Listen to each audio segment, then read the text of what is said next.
The ruling elite of prehistoric Kemet were always seen as superhumans, some with elongated skulls, others said to be semi-spiritual beings, and some described as giants. An archaic legend recounts that the Giza pyramids may have been built by a race of giants. In 832 AD, Al-Mamun traveled to Egypt and was the first excavator of the Great Pyramid, at a time when it was completely encased in white limestone blocks.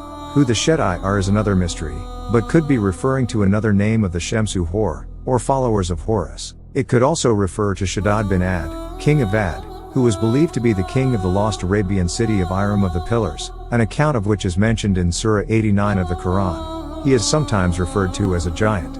The Akbar al-Zaman, also known as the Book of Wonders, ca. 900, 1100 AD, is an Arabian compilation of medieval lore about Egypt and the world before the Great Flood. It claims that the people of Ad were giants, so Shaddad was most likely one, and it is said he built the monuments of Dashur with the stones that had been carved in the time of his father. Before this, the giant Harjit had begun its construction. At a later date, Khaftarim, another giant, placed secrets in the pyramids of Dashur and other pyramids, to imitate what had been done of old. He founded the city of Dendera. Dashur consists of the Red Pyramid and Bent Pyramid constructed during the reign of Pharaoh Snefru, 2613 to 2589 BC. Dendera consists of highly decorated pillars dedicated to the goddess Hathor.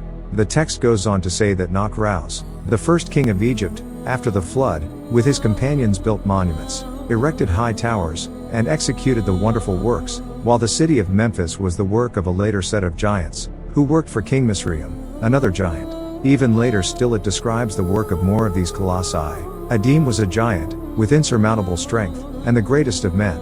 He ordered the quarrying of rocks and their transportation to build pyramids, as had been done in former times. The followers of Horus, who were said to have created the primordial mound at Giza, long before the pharaohs built the first pyramids, are sometimes recorded as giants. Early archaeological excavations in Egypt point to that reality.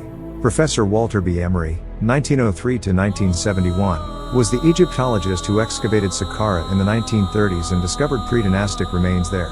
These had dolichocephalous skulls, larger than those of the local ethnic group, fair hair and a taller, heavier build. Emery announced that this stock wasn't indigenous to Egypt but had performed an important sacerdotal and governmental role in the country. This group kept its distance from the common people, blending only with the aristocratic classes, and were thought to be part of the Shemsu-Hor, the disciples, or followers, of Horus. Thank you for watching. Be sure to subscribe.